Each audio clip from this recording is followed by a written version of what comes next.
Politics has a strange rhythm to it. One night the speeches are loud, the signs are everywhere, the yardstakes multiply like weeds after rain. Campaign ads flood every screen and every mailbox. Candidates promise the future.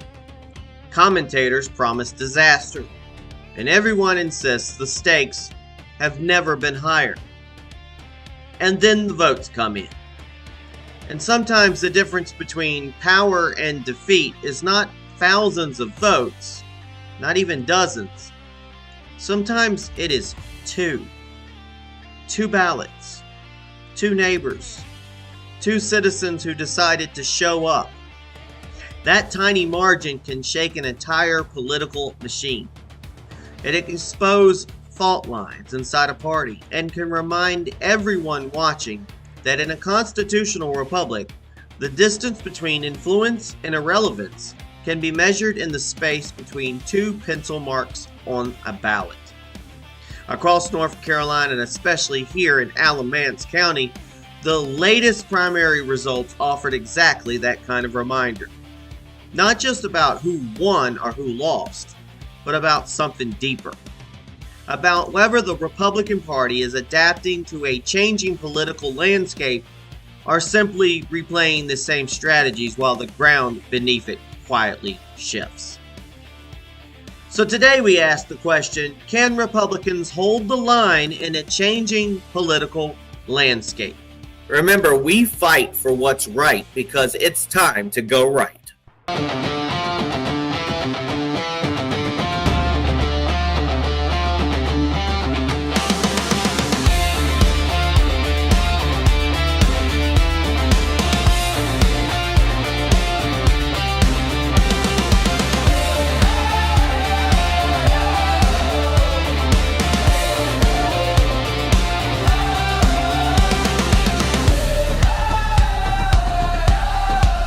This is Go Right with Peter Boykin, your constitutionalist for liberty.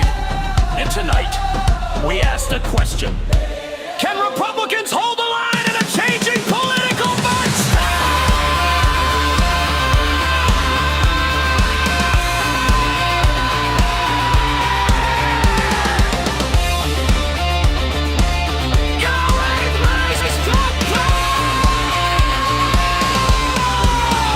Hold the line, stand your ground. Freedom's voices float about. Grassroots rising, hear the sound. The people turn the tide around. Hold the line, time will tell. When the ballots fall and the numbers swell. In a republic built to last, the people always have the last word.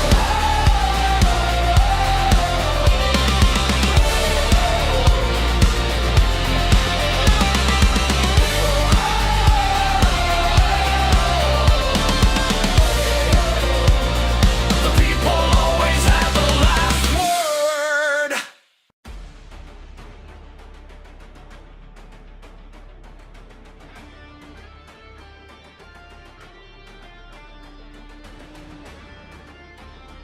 Welcome back to Go Right with Peter Boykin. I'm your constitutionalist for liberty. So did North Carolina's primary just reveal a GOP divide that could cost Republicans in November? You know, politics has a funny way of humbling the people who think they've mastered it. For decades, consultants and party insiders have treated elections like a math equation. Raise enough money, collect enough endorsements, flood enough mailboxes, and victory is supposed to follow. Reality has a habit of ignoring those formulas. What we saw in North Carolina's primary tells a much more interesting story. Voters are showing growing frustration with the idea that politics should be controlled by a small circle of established, well-careered politicians who simply rotate through offices while the public is expected to keep voting for the same familiar names. In race after race, grassroots candidates proved that energy, authenticity, and direct voter connection can compete with the traditional political machine. That doesn't mean every establishment candidate is lost. Politics is never that clean. But the pattern that emerged is hard to ignore. The appetite for outsider voices is real. At least in North Carolina, this primary suggests that many voters are no longer automatically defaulting to the most recognizable name or the longest resume. They're looking for candidates who feel closer to the ground level of their communities rather than the upper floors of the political class. And then there's Roy Cooper, who somehow continues to remain politically resilient despite the broader frustration many voters express towards long-term political figures. Whether people support him or oppose him, his ability to maintain influence in North Carolina politics stands out as one of the more curious exceptions in a broader anti-establishment mood. But the larger takeaway from this primary is clear. Grassroots politics is not just a slogan anymore. It is a beginning to move numbers on election night. When voters feel disconnected from political leadership, they start searching for candidates who look less like professional politicians and more like the people who actually live in their communities. That shift does not guarantee victories for outsiders every time. Money, organization, and party infrastructure still matter. Yet when grassroots energy starts breaking through those barriers, it signals something deeper happening inside the political system. North Carolina's primary may be one more sign, that the old political playbook is starting to wear thin. Now step back and look at the bigger picture of March 3rd. Across North Carolina within Alamance County, the results suggest a return of familiar leadership figures. Sheriffs, long-term and long-time office holders, and candidates tied to traditional party structures perform strongly. For some voters, that represents stability. For others, it raises a deeper question. Is the Republican Party evolving with the political movement, or simply resetting the same board pieces election after election? The Berger versus Page race shows how fragile that balance can be. A 2-vote margin between one of the most powerful figures in Raleigh and a challenger from law enforcement proves that voters are divided about what direction they want. And the challenge does not stop there.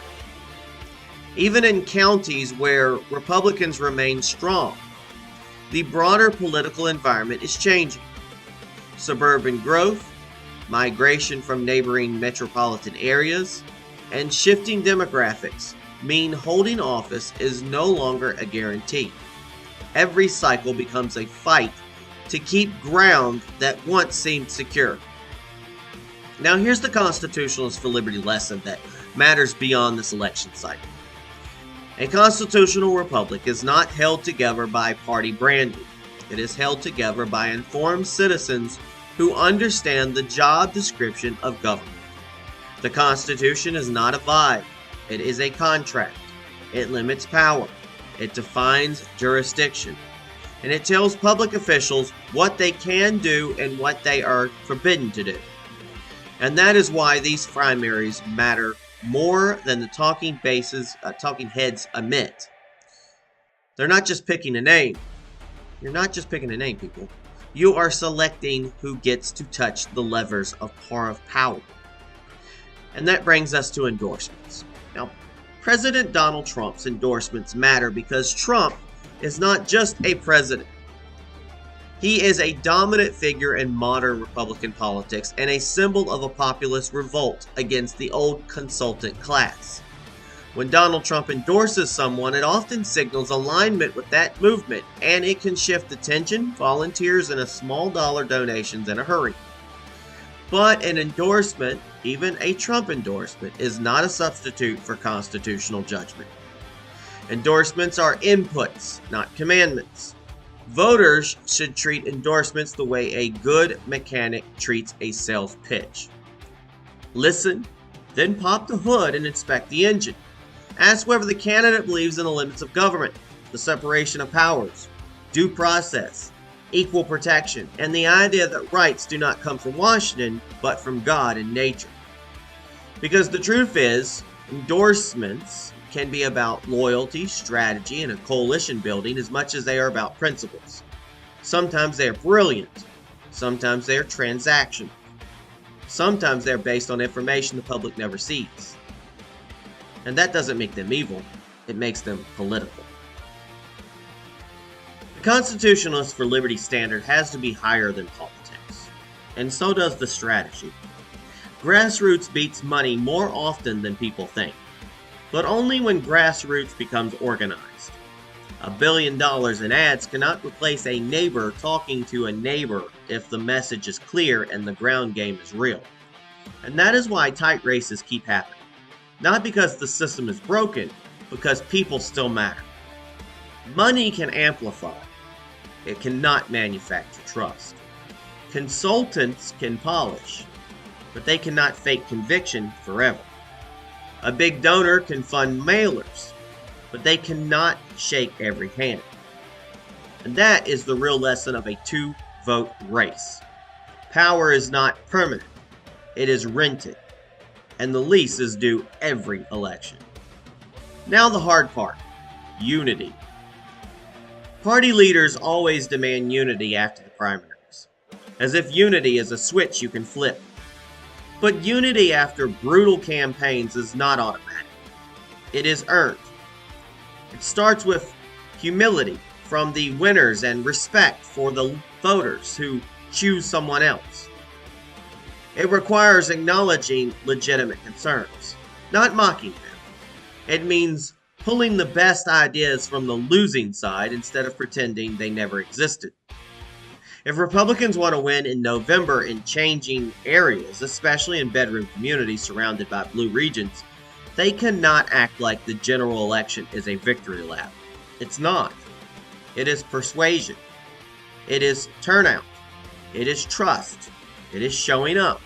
It is making the case that constitutional limits and local accountability still matter in daily life. And the future lesson is this. Stop treating politics like a sports rivalry where the only goal is to dunk on the other team. Start treating politics like it actually is, the hiring process for the people who will still decide whether your rights are defended, ignored, or negotiated away.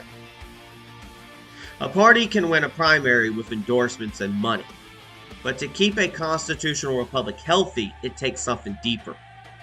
It takes citizens who demand principles, not personalities. It takes candidates who remember they are public servants, not rulers.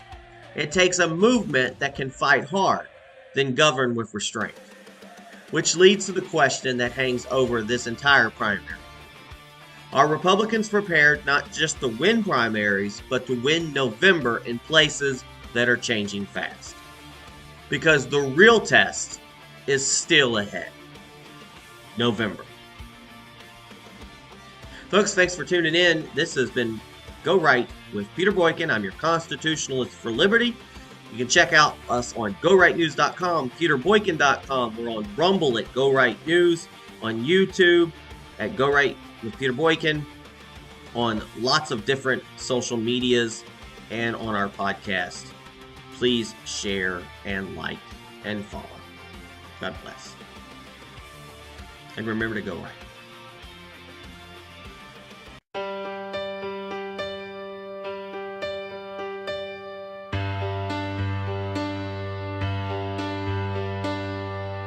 Another season rolling in, yard signs rising in the wind, talking heads on every screen, telling me what everything means. Promises like autumn leaves, campaign trails and TV pleas, every corner, every friend, counting down to votes again.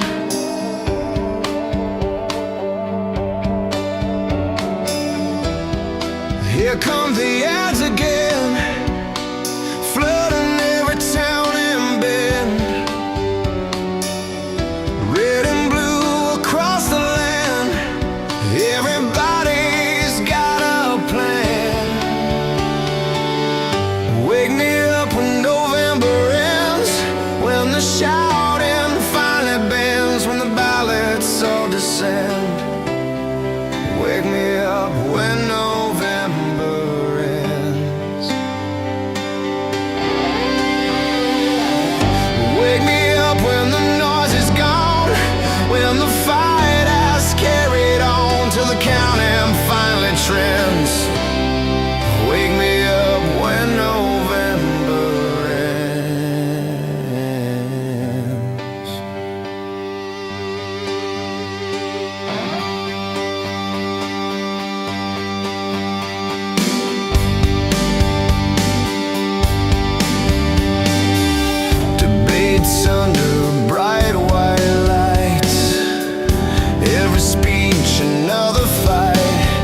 arguing online, drawing battle, voting lines, every promise loud and grand, marching toward election day again.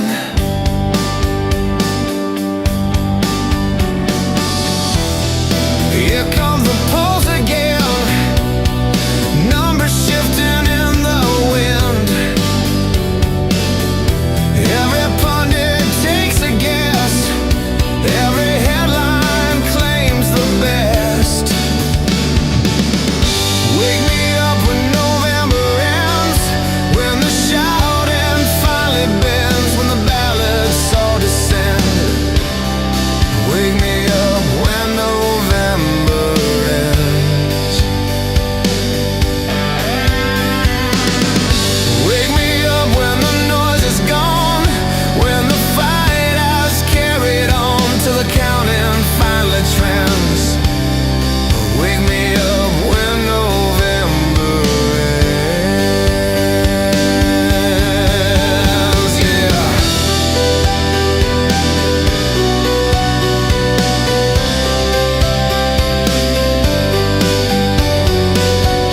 Maybe someday we'll remember why freedom lives where voters try. Not the noise or who complains, but the people casting ballots in the rain.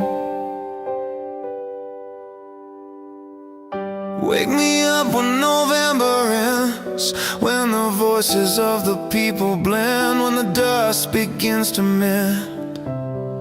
Wake me up when November ends.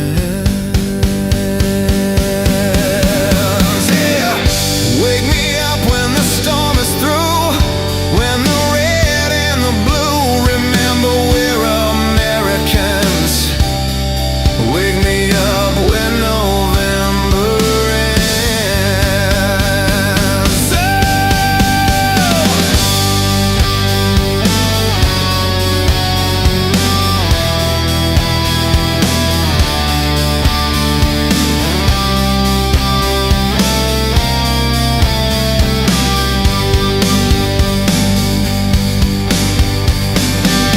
Another season drifting by, leaves fall under autumn skies, campaign lights begin to dim.